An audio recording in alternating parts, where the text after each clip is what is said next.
Glória a Deus. Tudo bem com vocês, meninas?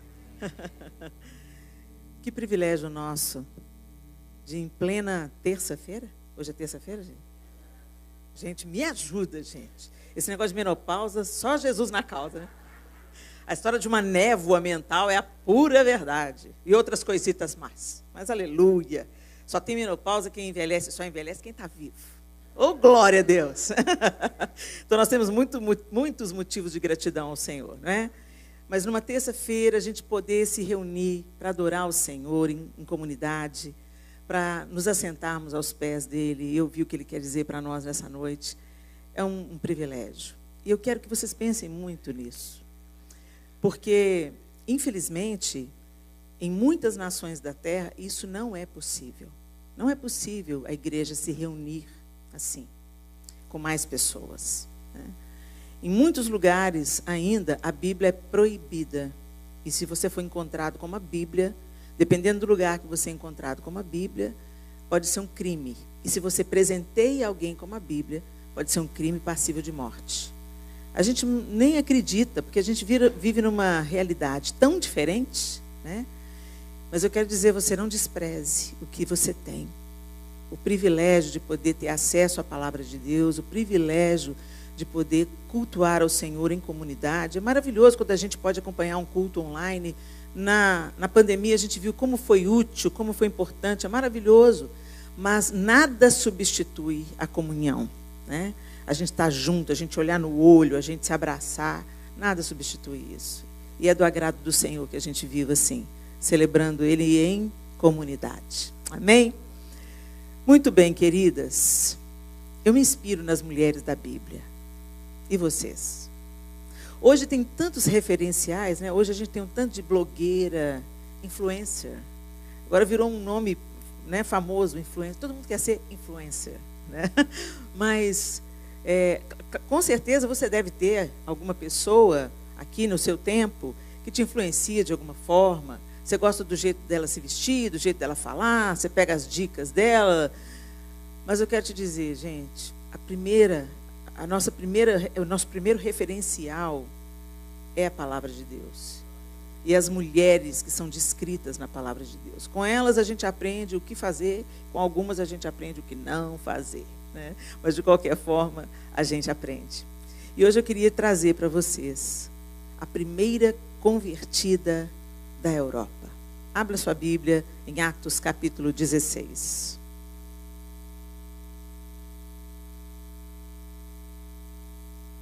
O apóstolo Paulo, chamado pelo Senhor Jesus para ser o apóstolo aos gentios. 16, tá, gente? Atos 16.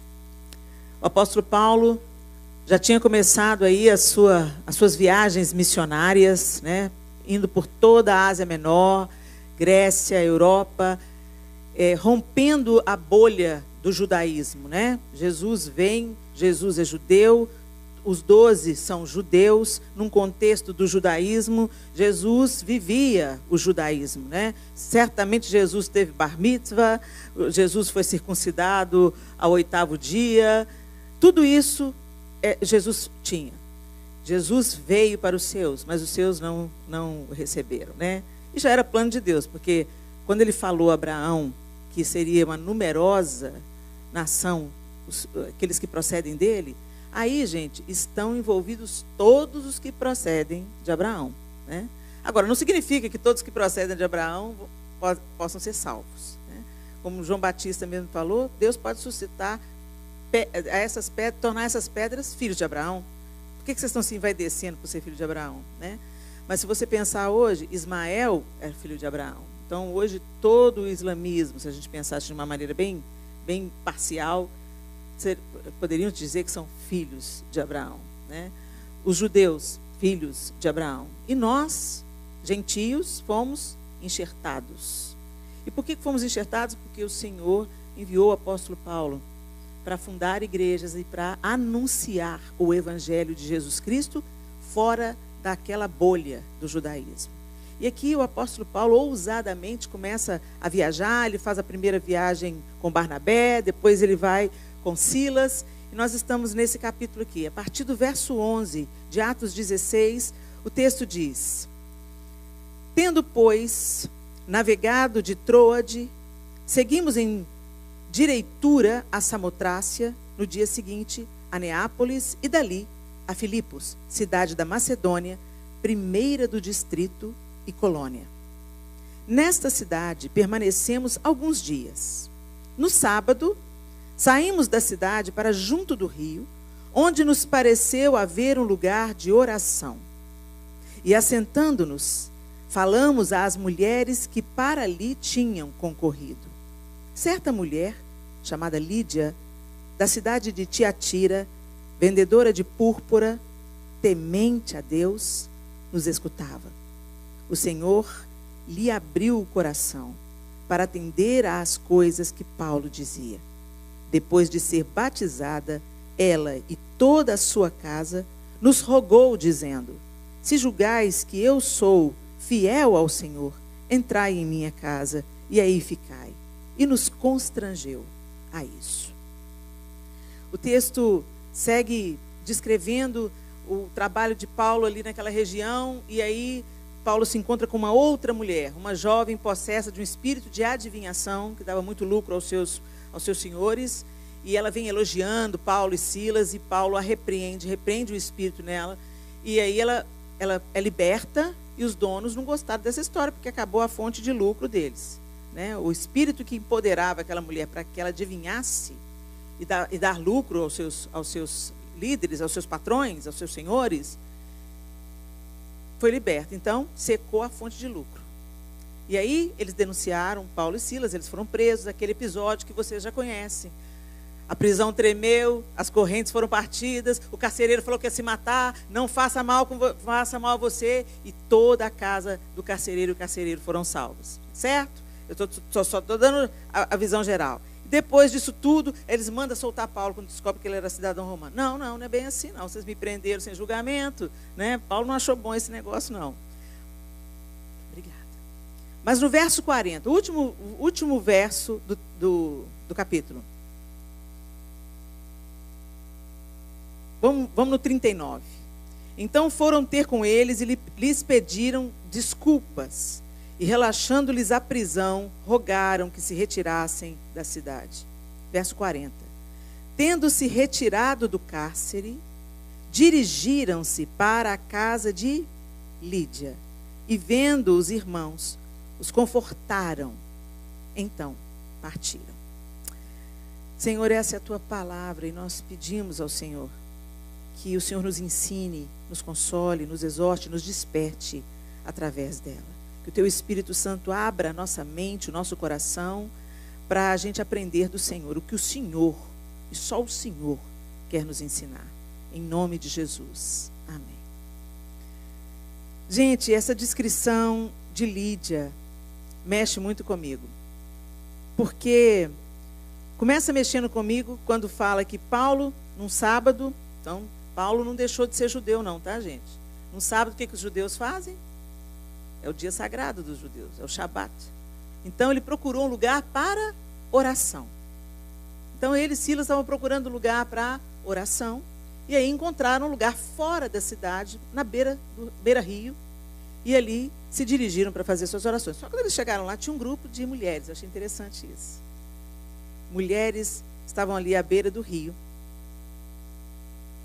E eles começaram a falar com aquelas mulheres das riquezas do Evangelho.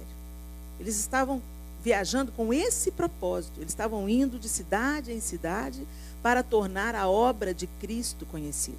E não foi diferente ali, quando eles encontraram com aquelas mulheres à beira do rio. Mas o que me chama a atenção aqui é no verso 14. Certa mulher, chamada Lídia, da cidade de Tiatira, vendedora de púrpura, a Deus. Temente a Deus. Me chamou a atenção. Como assim que Lídia era temente a Deus? E na mesma hora eu me lembrei de Cornélio, da história de Cornélio, né? Cornélio era um homem justo, Cornélio era um homem que temia a Deus, mas ele não conhecia as verdades do Evangelho. Então, ele tem uma visão e mandam chamar Pedro. E Pedro vai à casa de Cornélio. Quando Pedro vai à casa de Cornélio, Cornélio cai de joelho aos pés de Pedro. Pedro, não faça isso, levanta que eu sou homem como você. E eu vim aqui anunciar um evangelho, porque as suas obras, o seu bom coração, o seu temor subiu diante de Deus. É tão interessante isso, né? Gente, Deus alcança todos, Deus quer alcançar todos, certamente Deus é um Pai amoroso. Mas existem corações que são inclinados a ouvir o Senhor. E tem corações que são obstinados e não querem dar ouvidos à palavra de Deus. O fato é que, independente se as pessoas gostam ou não, querem ou não, desejam ou não, aceitam ou não, a nossa missão é a mesma do apóstolo Paulo: tornar Jesus conhecido por onde a gente passar. Mas essa mulher foi levada ali, à beira do rio. Eu creio nisso plenamente. Deus provocou esse encontro. O Espírito Santo provocou esse encontro, porque já conhecia o coração de Lídia. Ela era uma mulher temente a Deus. E o que temente? Muitas pessoas associam o temente, o temor do Senhor é o princípio da sabedoria, né, gente? Mas esse temor que está se referindo não é medo, mas é reverência, submissão, respeito. Segundo o dicionário, reverência é amor e respeito profundos. Né? E quando a gente começa a pensar na bondade de Deus, no amor de Deus, na graça e misericórdia de Deus, é tão bom, a gente se alegra, o nosso coração fica feliz, você se lembra da sua salvação. Oh, Jesus, obrigado por tão grande obra no meu coração, né? Mas muita gente se esquece que Deus também é fogo consumidor. Jesus veio, não foi para nos livrar de Satanás. Jesus veio para nos livrar da ira de Deus. Porque Deus não compactua com o pecado. E nós nos divorciamos de Deus porque escolhemos o pecado. Através do primeiro Adão, nós fomos concebidas em pecado. Quando a gente já nasce herdando o DNA do pecado. Então, o mundo estava condenado. Mas Deus amou o mundo de tal maneira que Ele deu o seu Filho, para toda a sede de justiça de Deus ser saciada em Jesus. A gente nunca vai saber o que Jesus passou. A gente canta, né? Eu nunca saberei o preço dos meus pecados lá na cruz. Você nunca vai saber mesmo. Que só Ele sabe, só Jesus sabe o que Ele carregou naquela cruz. Além de cravos e coroas de espinhos. A culpa do mundo inteiro, de todas as gerações. Como que Deus podia olhar para Ele? Como que Deus podia contemplá-lo? Por isso que Ele diz: Deus meu, por que me desamparaste? Porque não dava nem para chegar perto de Jesus, não dava para olhar para Jesus. Porque Ele estava absorvendo como uma esponja, tomando para si a culpa que era nossa. Tão grande salvação, tão grande salvação. E Deus proveu esse Salvador. Mas muitas vezes, queridas, nós entendemos isso até intelectualmente, mas isso não provoca uma reverberação na maneira que a gente responde a esse amor tão grande, a essa misericórdia tão grande, a essa salvação que nos esconde da ira de Deus. Gente, a ira de Deus vai se manifestar. O cálice da ira de Deus vai transbordar.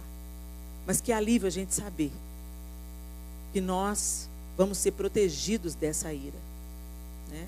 Morrendo ou subindo. Morrendo, ele não é. A gente pode morrer, mas morrer não é lucro, né? Você tem certeza da salvação? Então está tudo certo, você morre, daqui a pouco você vai ressuscitar. Os mortos em Cristo ressuscitaram primeiro, então você vai estar na primeira leva que vai se encontrar com Jesus. Mas enfim, nós não correspondemos a isso. Como é que nós temos levado a nossa vida cristã? Lídia estava ali na beira do rio, e Lídia era uma mulher, então já foi sendo descrito quem ela era. Ela era uma mercadora, ela vendia púrpura. O corante púrpura, gente, tingia as roupas de uma maneira que as roupas, aquelas roupas que recebiam aquele corante, eram roupas da realeza.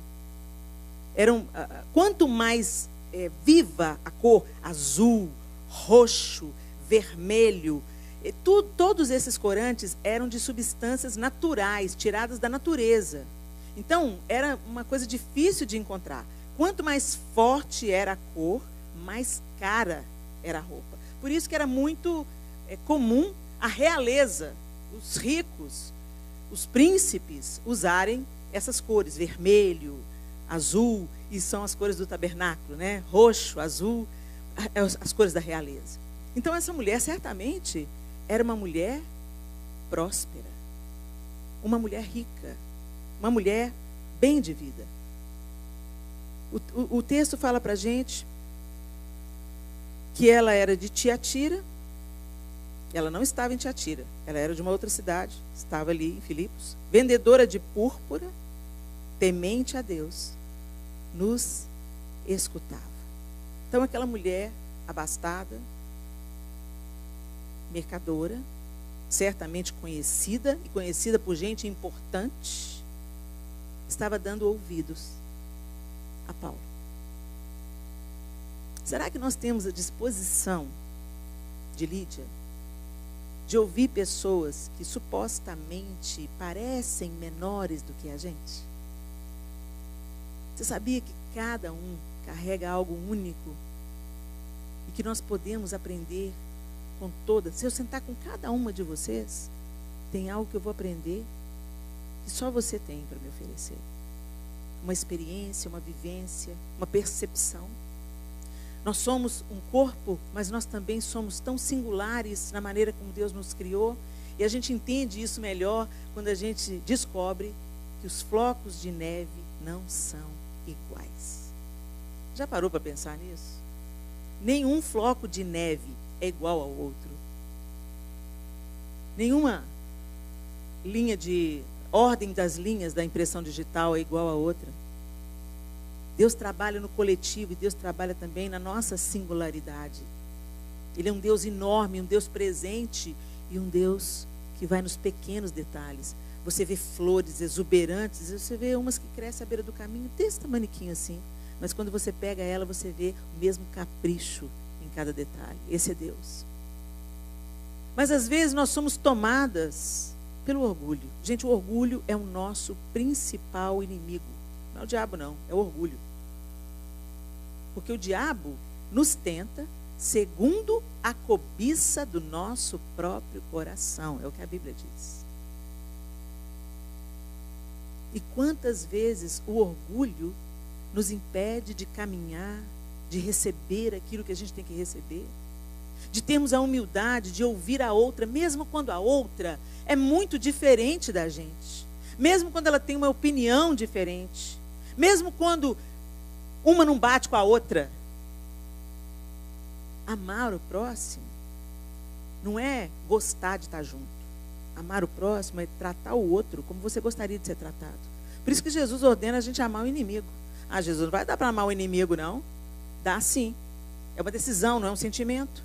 Você não é guiada, governada pelos sentimentos. Você é governada pelo Espírito de Deus. Em obediência, você é capaz de tratar a pessoa mais diferente de você da maneira que você gostaria de ser tratada. E essa é a ordenança de Cristo. E o texto bíblico diz para a gente que glória tem de você amar aqueles que concordam com você. Glória nenhuma. Todo mundo lá fora também faz isso. Não tem diferença nenhuma. Mas vocês são chamados para amar como eu amei vocês. Quando vocês ainda estavam mortos nos seus delitos e nos seus pecados, eu já amei vocês, eu entreguei a minha vida por vocês. Então, que vos ameis uns aos outros, como eu vos amei. E quando a gente ama, gente, não tem lugar para o orgulho, não. A gente tem que tomar a decisão de não sermos dominadas pelo orgulho, mas sermos dominadas pelo amor de Deus e deixar esse amor dilatar o nosso coração. Lídia ouviu. Ela podia ser rica, bem posicionada, conhecida, uma mercadora famosa, que certamente se relacionava com as pessoas mais ricas da cidade, porque é quem podia comprar púrpura. Mas ela ouviu. Ela não levou em conta o seu status, a sua posição. E às vezes, meninas, a gente tem onde cair morta. E a gente não ouve a outra. Às vezes dá um banquinho para uma menina, ela sobe no banquinho e já se sente a superior. Dá um título para a pessoa. Gente, quer conhecer o caráter da pessoa? Dá dinheiro ou dá poder? Que aí o que está oculto vem à tona. Né? E a gente tem que observar isso. Quando o apóstolo Paulo, na sua carta aos Efésios, ordena que a gente se encha do Espírito, né? Ele falando aos Efésios, ele fala: enchei-vos do Espírito, falando entre vós com salmos, hinos e cânticos espirituais, cantando e salmodiando a Deus no vosso coração, dando graças por tudo ao nosso Deus e Pai, em nome de nosso Senhor Jesus Cristo, sujeitando-nos uns aos outros. Ele fala: sujeitem-se uns aos outros, sujeitando-vos uns aos outros. É assim que a gente é cheio do Espírito. Olha isso. Ele fala tudo no imperativo. Como é que você vai ser cheio do Espírito? Falando entre vós com salmos e hinos. Para com a fofoca, para com a maledicência, para de falar da vida da irmã. Você quer ser cheio do Espírito? Abandona a fofoca, abandona a maledicência. Não tem jeito a gente encher o nosso coração de maledicência, a nossa boca de más notícias e sermos cheios do Espírito. Falando entre vós com salmos, hinos e cânticos espirituais. Conta o testemunho, conta a bênção, pede oração, orem pelo país, orem pela irmã doente, mas não deem lugar às trevas, sujeitando-vos uns aos outros. Todas as maneiras da gente aplacar o nosso orgulho é se sujeitar. Você pode sentar com uma pessoa analfabeta, ela vai ter algo precioso para te ensinar. Não se considere melhor do que ninguém, nem melhor, nem pior. Mantenha o seu coração firme naquilo que o Senhor mandou. O Senhor Jesus, sendo Deus, não julgou com usurpação o ser igual a Deus, mas antes a si mesmo se esvaziou, tomando a forma de servo. Esse é o nosso legado. Quando Jesus quer enfatizar os seus ensinos, ele se cinge de uma toalha, pega uma bacia e lava os pés dos seus discípulos, inclusive de Pedro e de Judas. Ele já sabia que Pedro iria negá-lo, ele já tinha profetizado isso. Ele já sabia que Judas iria traí-lo. Mas ainda assim, quando Judas vem beijar Jesus, algumas traduções dizem que Jesus olhou para ele: aqui vens, amigo. Jesus não estava sendo irônico. Jesus estava deixando muito claro: o que você está fazendo não muda o meu caráter, não muda quem eu sou, não muda o meu amor. O que você está fazendo é uma escolha sua, mas não me contamina. Será que é assim que a gente está vivendo?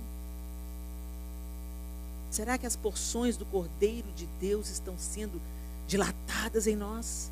Será que a gente está mais humilde do que a gente estava antes de conhecer Jesus? Porque, gente, eu não sei o que acontece, mas tem gente que, em vez de ter Jesus no coração, o rei no coração, tem o rei na barriga. A pessoa era uma boa filha, mas se converteu sozinha em casa. A mãe não converteu, não. Aí, ela se sente superior. Você sabe o que é essas imagens aí, mãe? Nós temos que quebrar isso tudo aí. Vamos lá na festa do seu tio. Não vou na festa do meu tio, não. Não sento na roda dos escarnecedores. Jesus sentava com pecadores, mas você não pode, não, santa. Que exemplo que nós estamos seguindo, gente? Quem é o nosso Senhor? Quem é o nosso mestre? Quem é a nossa referência? Quem é o nosso exemplo? Porque Lídia parou para escutar aqueles homens que ela nem conhecia. O poder do Evangelho entrou naquele coração, transformou aquela vida. Muitas coisas a gente pensa que não chega na nossa vida, porque o diabo... Gente, para de dar tanto poder para o diabo. Ele é poderoso? É. Mas se você está escondida na sombra do Altíssimo, ele não pode tocar em você sem pedir a permissão de Deus. Agora, você tem que cuidar, a verdadeira batalha espiritual é com o seu coração. A verdadeira batalha espiritual é aquela que a gente trava nos pensamentos, na mente, na língua. Essa é a batalha espiritual que a gente tem que vencer todo dia. Vencer o nosso orgulho, vencer a maledicência, vencer a nossa vontade para que o Senhor prevaleça sobre nós. Essa sim é uma vontade, é um desafio, é uma batalha espiritual. Muito bem. Então eu quero dizer para vocês, minhas queridas, faz uma sondagem de como que você está vivendo a sua vida cristã. Recentemente eu fui fazer uma cirurgia, uma pequena cirurgia, e quando eu entrei no bloco cirúrgico, algumas meninas me reconheceram, me cumprimentaram e tal, mas logo eu fui sedada, não as vi mais. Aí, quando eu voltei para a consulta de retorno, a minha médica virou para mim e falou assim: Helena, Muita gente te conhece aqui no hospital, né? Aqui na clínica. Muita gente te conhece. As meninas do bloco cirúrgico, todo mundo te conhecia lá. Ah, eu é mesmo, doutora. Eu fiquei assim, meio constrangida, não sabia o que eu ia falar. Né? Aí, que bom. Ela falou assim, elas são evangélicas, né? É. Você é pastora, né? É. Então me explica. Então me explica. Como é que a pessoa pode ser evangélica, ler a Bíblia, mas não cumprimentar o porteiro e falar mal umas das outras quando está pelas costas? Eu falei assim, a senhora já ouviu falar no joio e no trigo? Gente, a gente não é o que a gente fala que é. A gente é o que a gente faz. Nesse aspecto do testemunho. Porque tem gente que fala que é crente, mas não age como crente, não pensa como crente, não veste como crente, não anda como crente. Não age como crente. Recentemente eu vi uma moça falando na internet, ela estava falando assim, qual a maneira de eu levar Jesus para o meu ambiente de trabalho? Eu me torno a melhor funcionária. Eu provo toda a minha competência. Eu faço o que eu faço com excelência. E aí eles começam a me perguntar, por que você é assim? Por que você cumpre os seus compromissos? Por que você chega na hora? Por que o que você faz é bem feito? Aí ela tem a oportunidade de falar, porque eu ando governada por aquele que me santifica e me aperfeiçoa. Jesus Cristo, já ouviu falar? Então, muitas vezes, a gente se preocupa muito com aquilo que a gente fala. A médica sabia que todas elas eram cristãs. Todas elas, não usou a palavra cristã, ela usou a palavra evangélicas. Todas elas eram evangélicas. A médica sabia, mas a médica estava escutando as conversas entre elas. A médica sabia da queixa de como elas tratavam funcionários que elas julgavam ser menor do que elas. Tem ninguém menor do que a gente. A graça nos nivela. Grande é Ele, perfeito é Ele, excelso é Ele.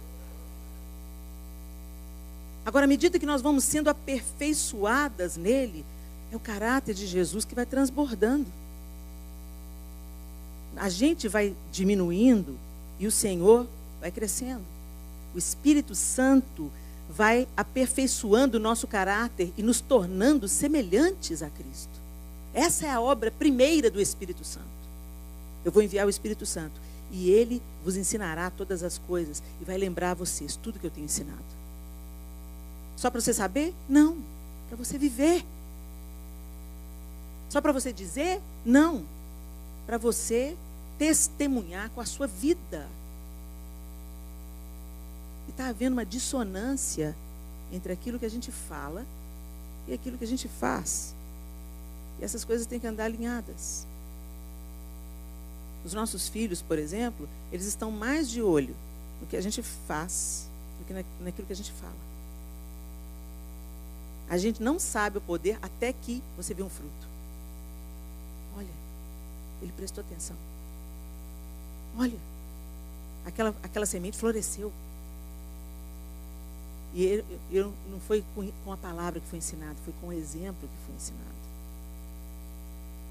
Um dia o Miguel, meu filho, estava andando comigo na calçada e ele me passou. Eu estava com ele, caminhando na calçada, ele do lado de dentro. E ele já era rapaz, estava com 20 anos. Eu dando a mão para ele, lá no bairro mesmo. E aí ele trocou comigo, largou a minha mão, passou para o lado de fora da calçada e me pôs para dentro da calçada. Eu falei assim, que é isso, menino? Passa para cá, eu sou sua mãe. Ele falou assim, mãe, você é minha mãe, não estou te desrespeitando não, mas eu sou o homem e eu preciso te proteger, como meu pai faz. O João nunca falou para o Miguel, você tem que colocar as mulheres para dentro da calçada. Não, ele viu. Ele viu. Que o nosso exemplo arraste as pessoas a Cristo. Outra coisa interessante que a gente vê aqui é então que Lídia abre o coração, escuta de boa vontade, né? E atende às coisas que Paulo dizia. Ela aceitou sem resistência. E foi batizada imediatamente. que tão grande e maravilhosa a obra. A sensação que eu tenho é que Deus foi preparando todo o terreno do coração de Lídia, e aí ele só chegou para finalizar. Pronto, Paulo, agora chega e passa a régua. Está pronta, o coração está sedento, o orgulho está abatido. Ela pode receber a semente do Evangelho. Imediatamente ela recebeu, ela creu e ela foi batizada. E aí o que acontece depois disso? Depois de ser batizada, ela e toda a sua casa. Então, peraí, não foi só Lídia. Fala que estavam as mulheres ali, mas pelo jeito não estava só as mulheres. Talvez estava uma filha, uma mãe, não sei. Mas está falando que toda a casa,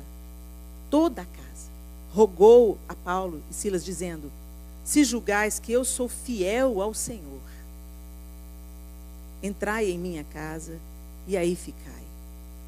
E nos constrangeu a isso. Imediatamente, a conversão de Lídia produziu fruto na vida dela. Imediatamente. Às vezes, muitas de nós leva tempo. O Senhor tem que ir limpando, né? Vai limpando, vai tirando as coisas ruins, as coisas do passado, às vezes os traumas, às vezes as histórias que a gente carrega, e o Senhor vai ali no processo, cada uma tem um, né? É igual planta. Nem toda planta vai ganhar a mesma quantidade de água. Às vezes você pega plantas diferentes. Se você dá água demais para uma, você mata. Se você não dá para outra todo dia, você mata. Então, Deus sabe exatamente qual é o processo que Ele entra com cada um de nós. Mas o que me chama a atenção é que Lídia respondeu à salvação com generosidade e hospitalidade. Gente, esses dois valores eu queria enfatizar com vocês. O primeiro, ela estava com o coração pronto, aberto. Mas esses dois frutos imediatos, hospitalidade, generosidade, é uma coisa que está faltando muito no nosso tempo. Nós somos estimuladas pelas pressões externas a cuidarmos da nossa vida, né? É assim que é o ritmo. Não, vai lá, faz o seu trabalho, sustenta a sua casa, sustenta seus filhos, cuida dos seus filhos, cuida do seu marido. Então, quando você percebe, você está na rodinha do hamster. Você está correndo, mas não sabe para onde. É porque todo mundo está correndo na mesma direção. E tem direção? Não tem direção não. É só manter a roda girando.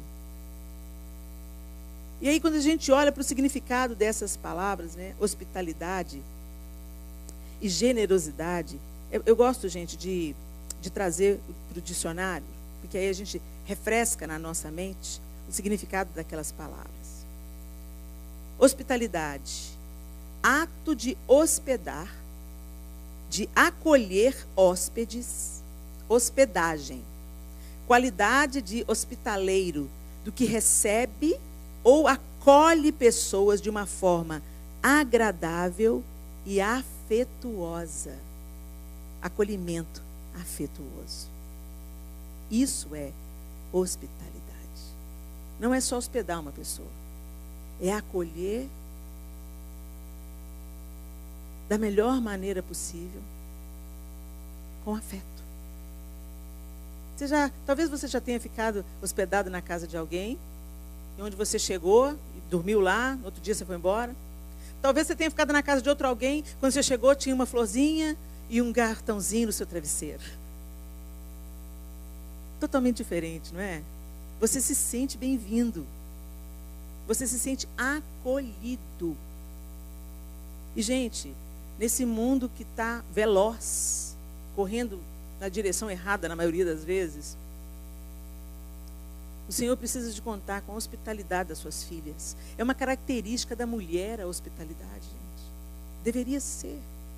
Nós estamos cultivando tantas qualidades masculinas e abandonando os atributos femininos.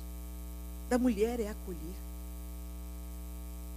A mulher, por natureza, ela é acolhedora. Eu me lembro que a gente era criança, todo mundo brincando na porta de casa, assim, e minha avó, eu passava férias na casa da minha avó, e minha avó sentada, tinha um banquinho de cimento no passeio, e ela sentava ali com as vizinhas, e ficavam olhando a gente brincar na rua.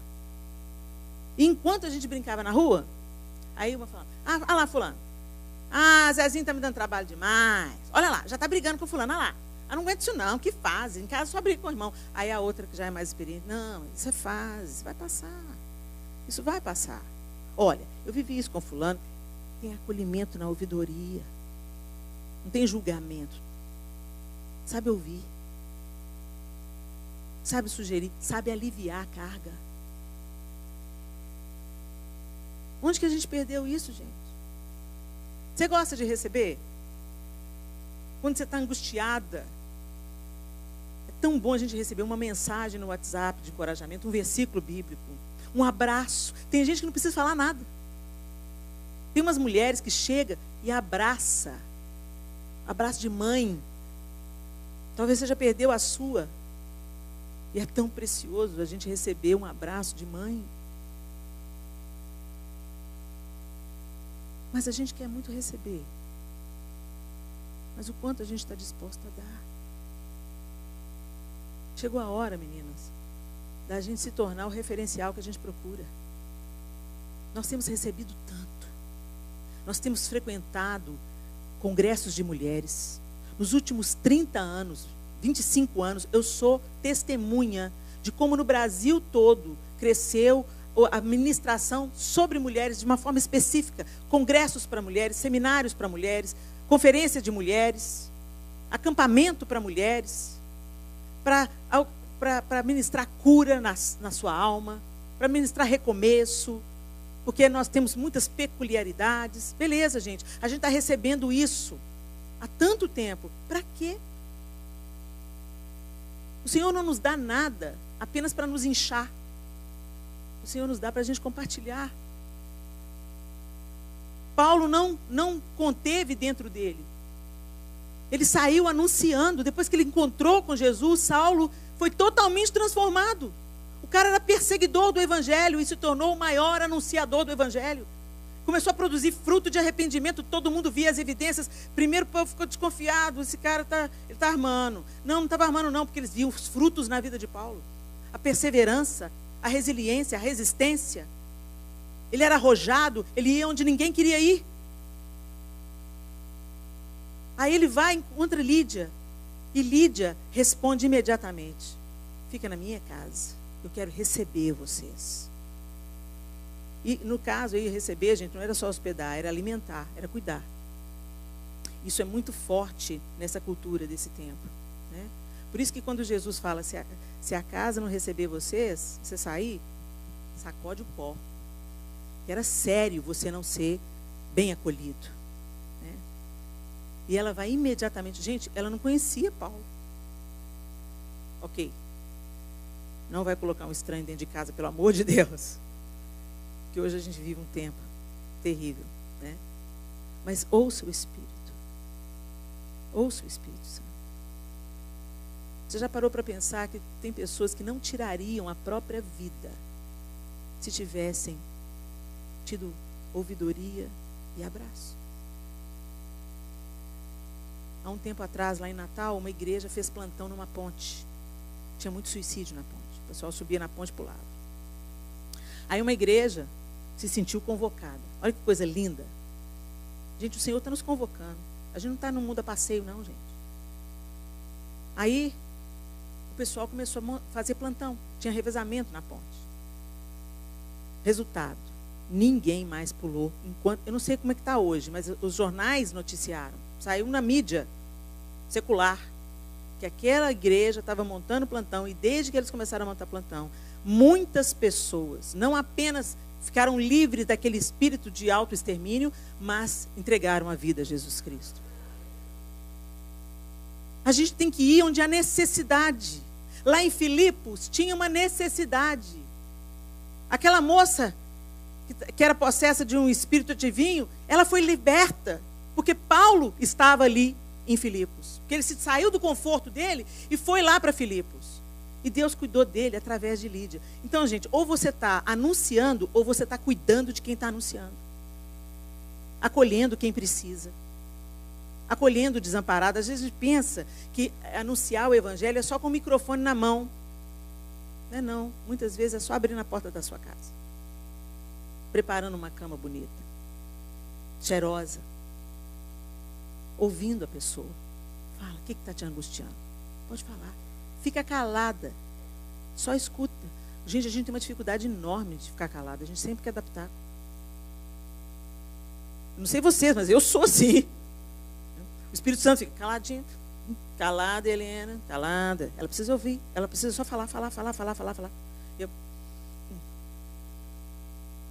caladinha para Jesus me dar vitória. E no final, eu não precisei de falar nada. O Espírito Santo ministrou e ela fala: ai, obrigado por ter me ouvido, pastora. Você gosta de ser ouvida? Sem ser julgada? Você gosta? Às vezes as pessoas precisam confessar suas faltas para ser curadas. Confessar seus pecados para ser curadas. Você é uma pessoa de confiança? Uma pessoa que está sendo esmagada pelo peso do pecado vai te procurar? Que ela sabe que você vai ouvir, aconselhar dentro da palavra de Deus e consolar? Ou você vai esmagar ela? Mais do que ela já está esmagada. A gente se sente tão melhor, né, gente? Mas a gente não é, não. Cada uma de nós tem uma vulnerabilidade em uma área da vida. Tem uma que tem problema com a palavra, fala demais. Tem outra que tem problema com o egoísmo. Só pensa nela, só compra presente para ela, só cuida dela, só economiza para ela, não compartilha nada com ninguém. Tem outra que tem o problema da ira. Qualquer coisa tem um barraco com ela envolvido. Tem outra que tem o problema da negligência. Tem que comparecer, tem que trabalhar direito, tem que assumir os filhos, as responsabilidades, mas sempre terceiriza. Sempre terceiriza. Ah, não. Cada uma de nós tem uma vulnerabilidade. Ou a outra tem problema com a mentira. Quando pensa que não, já está. Não, Helena, não estou mentindo, estou só exagerando. A gente colore com muitas cores a história que a gente conta. É mentira. Então, cada uma de nós tem uma área de vulnerabilidade. Então, por que a gente acha que a gente tem o direito de esmagar a outra que está abrindo o coração e confessando o pecado? A gente não tem, gente. Não é isso que o Senhor espera de nós. Ele espera que a gente escute, acolha, pergunte para a pessoa: você sabe que você está caminhando errado? Sei. Está arrependido? Estou. Vamos orar? Senhor, perdoa os nossos pecados. Ela tem os dela, eu tenho os meus. Nós precisamos da sua graça aqui, Jesus. Para a gente não morrer, para a gente não se perder.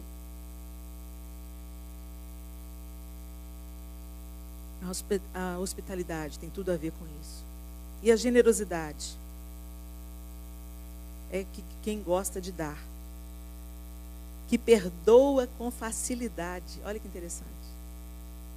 Que pratica a liberalidade. Esse é o generoso. E nós somos generosas?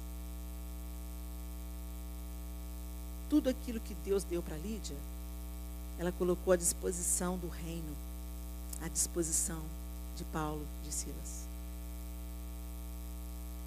Deus... Ah, Helena, pois é, mas Lídia podia, né, querida? Vendedora de púrpura, mercadora. Pois é. Para ela, Deus deu. E para você, Deus deu o quê? Nenhuma de nós veio para essa terra de mãos vazias. Nenhuma de nós. Ou você tem tempo, ou você tem um dom, ou você tem paciência, ou você tem graça para falar. As pessoas gostam de ouvir o que você fala. Ou você tem o dom da ouvidoria. Nós temos alguma coisa que nos foi concedido. E além disso, nós temos coisas materiais também. O Senhor tem cuidado de nós. Mas Deus não nos dá as coisas para ostentação, gente. Deus nos dá as coisas para serem compartilhadas. Como é que a gente vai numa igreja que a gente sabe que a família está sem emprego há 2 anos, está passando por uma enfermidade, você tem 30 pares de sapato e a irmã está de chinelo de dedo. Está um frio lá fora e a irmã com sandália. E você com a sua bota até no joelho.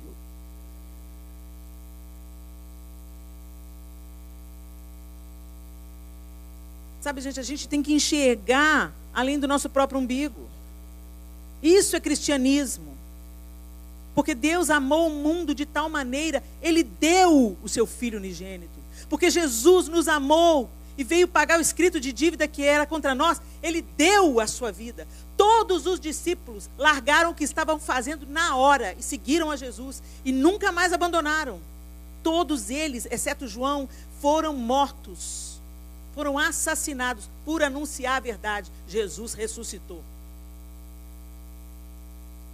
Eles compartilharam tudo, inclusive a própria vida. Mas hoje, você pergunta para um jovem, qual que é o seu chamado ministerial? Eu quero gravar um EP e ser contratado pela gravadora tal, e ser famoso. Ah, gente, vai catar coquinho. Eu creio que Deus está levantando, apesar de todo esse tempo difícil que a gente está vivendo, eu estou vendo uma geração aí. Tem criança sendo batizada com o Espírito Santo. Tem meninos e meninas vivendo uma vida diferenciada. O diabo está sentindo o cheiro disso, já tem tempo, por isso que ele está atacando tanto essa geração. Eu creio que Deus vai levantar uma geração poderosa nele. Mas isso passa por nós, meninas. Mães, avós, tias, professoras da escola dominical, educadoras, influenciadoras, porque mulher influencia. Onde a gente passa, pode não ser seu parente, onde você passa, alguém está prestando atenção no que você está dizendo, no que você está fazendo. Então passa pela nossa vida. É tempo, gente, da gente corresponder àquilo que o Senhor nos entregou. Ele nos deu tão grande salvação. Ele nos deu dons e talentos. Ele ativou esses dons a partir da nossa salvação. Não é para a gente viver só para a gente. Tem uma música antiga. Eu não sou velha, eu sou vintage. Meu Senhor, agora que estou para servir-te sim. A vida que me deste não é só para mim. A gente como eu, num mundo de pecado a sofrer.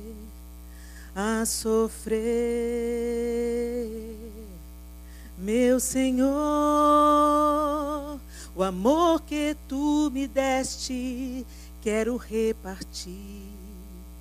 A criação se perde, pois não quero ouvir falar. Quem quer hoje ajudar, quem quer hoje ajudar, vidas a salvar, a vidas a salvar, vidas a salvar. Há muitas vidas, há vidas a salvar, vidas a salvar, há vidas a salvar. Que a gente pare de olhar para o próprio umbigo, que nós sejamos ativadas como Lídia foi, e imediatamente a gente corresponda com tudo que recebemos. Lídia tinha sua casa, condições de hospedar, e ela o fez sem titubear. Que o Senhor te encontre pronta a também corresponder ao chamado do Senhor sem titubear. Não entre na roda do hamster. Não se deixe envolver pelas mentiras de Satanás. Às vezes a gente pensa, gente, que Satanás vai pegar a gente, vai arrastar a gente para a perdição, para a balada, para a prostituição. Não, às vezes ele trabalha mais sutilmente. Ele te mantém dentro da igreja pensando que é crente, totalmente voltada para você mesmo, vivendo uma vida altamente egoísta e autocentrada.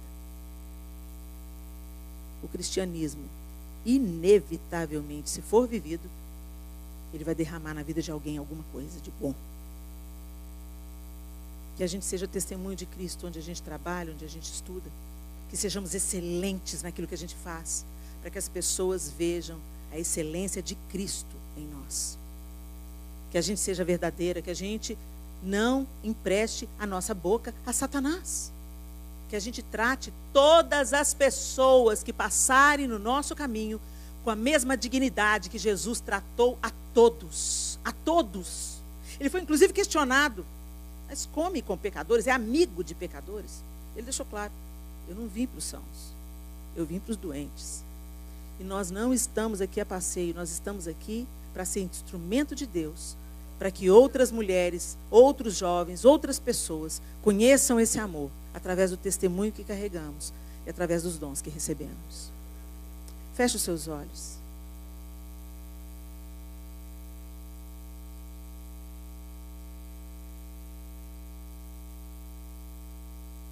Eu quero que você traga à sua memória quando Jesus entrou na sua vida.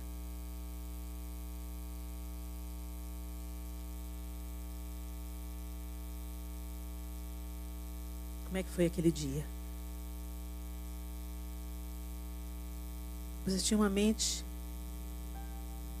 e recebeu outra. Você tinha um coração e recebeu outro. Mas aí, o tempo passou e você foi esfriando como a igreja de Éfeso. Eu tenho contra ti que abandonaste o teu primeiro amor. Eu me lembro quando eu me converti, que eu estava em todos os evangelismos. Eu ia no cemitério pregar, eu tinha 14 anos de idade. Dia de finados, eu estava lá no cemitério pregando. Eu ia nos cultos da praça. Eu entregava folhetos e falava de Jesus para as pessoas. Eu testemunhava Jesus no colégio que eu estudava. Mas depois, a gente começa a se amoldar novamente, vagarosamente. Porque o diabo é paciente. Se ele tem alguma virtude, é essa. Ele trabalha no tempo para você não perceber. E aí você vai tomando outras direções, tendo outras prioridades, pensando que já fez muito, ou terceirizando. Ah, isso é para intercessão. Isso aí é para a turma do evangelismo. Ah, essa aí é ação social, não é a minha parte. A sua parte é refletir Jesus, seja da maneira que precisar. Orando, doando, acolhendo, sustentando, servindo.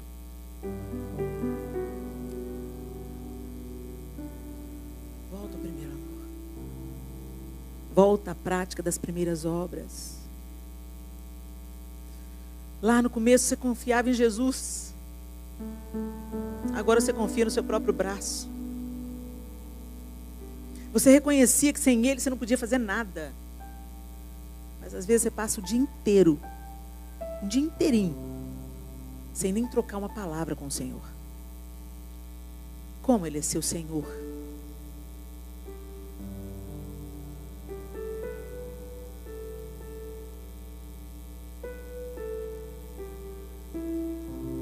O que você está negligenciando? O que era sua responsabilidade, mas você não está fazendo? O seu encargo, o seu santo encargo. Tem pessoas que passaram pela sua vida e nunca ouviram falar de Jesus.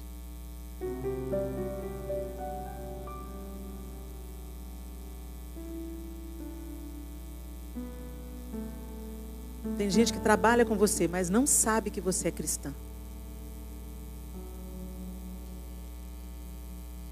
Por quê? Os filhos das trevas não são tímidos, são ousados. Eles impõem o que eles querem. Eles esfregam na nossa cara a sua fé ou a sua incredulidade. Mas a gente quer evitar o desconforto. Não é da nossa alçada convencer as pessoas. Quem convence o homem da justiça, do pecado e do juízo é a obra do Espírito. Mas nós precisamos de tomar a nossa posição de anunciar por palavras e obras. por palavras e obras. Porque a fé sem obras é morta. Nós não somos salvas pela fé. Somos salvas pela graça, mediante. Nós não somos salvas pelas obras. Somos salvas pela graça, mediante a fé. Mas somos salvas para a prática das boas obras que foram preparadas para nós de antemão. E boas obras, gente, não é só dar esmola, não. Boas obras é ser resposta onde há necessidade. Ser alívio, ser esperança, ser sustento financeiro, ser abraço, ser ouvidos, ser babá. Que em nome de Jesus, o caráter de Cristo de fato se apodere de nós. Porque Ele não poupou nada. Ele não poupou nada. Nem o luto de João Batista Ele viveu. Porque quando Ele se retirou para chorar a morte de João Batista, a multidão estava esperando Ele do outro lado. E Ele não retrocedeu. Curou todo mundo. Ah, gente, como nós precisamos. Eu também preciso. Eu tenho andado tão cansada. Por alguns problemas hormonais. Então, às vezes, assim que acaba o culto, eu saio. Mas eu tenho pedido graça ao Senhor. Porque eu sei que nós não precisamos de foto, mas Ele se alegra na comunhão. E no abraço. E no testemunho compartilhado. É simples. Mas a gente tem que tirar os olhos de nós mesmos. E pôr os olhos na outra, no outro, no filho. Às vezes seu filho está pedindo socorro dentro de casa. E você não percebe. Põe um tablet na mão dele para ter sossego. Não negligencie seu filho. Você é a primeira responsável por apresentar Jesus Cristo aos seus filhos. A vida dos meus filhos, Deus não vai cobrar dos pastores de adolescentes. Deus vai cobrar de mim e do pai deles. O que está à sua mão para fazer, faça. Que comece dentro da sua casa e transborde por onde você passar. Lídia transbordou. Que a gente transborde também.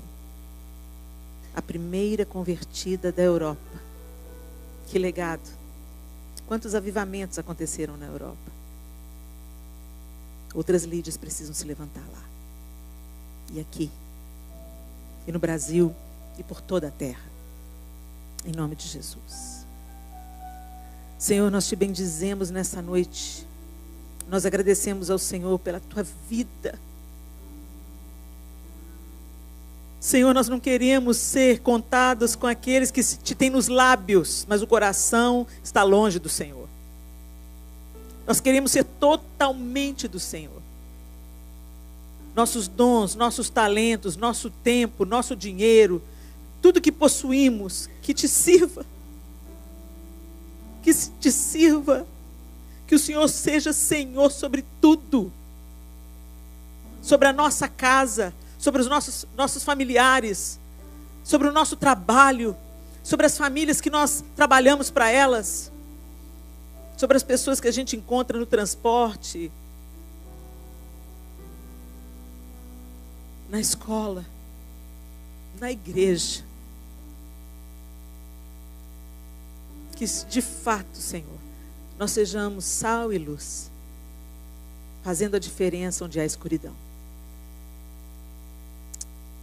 Obrigada, porque o Senhor fala, e o Senhor tem falado e nos atraído e nos despertado. Nos ajuda a colocar em prática, Senhor. Nós não queremos ser meras ouvintes, mas queremos ser aquelas que escutam e obedecem. Que o Senhor produza frutos através dessa palavra nos nossos corações. E eu me incluo. No meu também, Senhor. Que essa palavra produza frutos em nós. E que glorifique o teu nome por onde a gente passar. Em nome de Jesus o Cristo. Amém e amém. Deus abençoe vocês, queridas.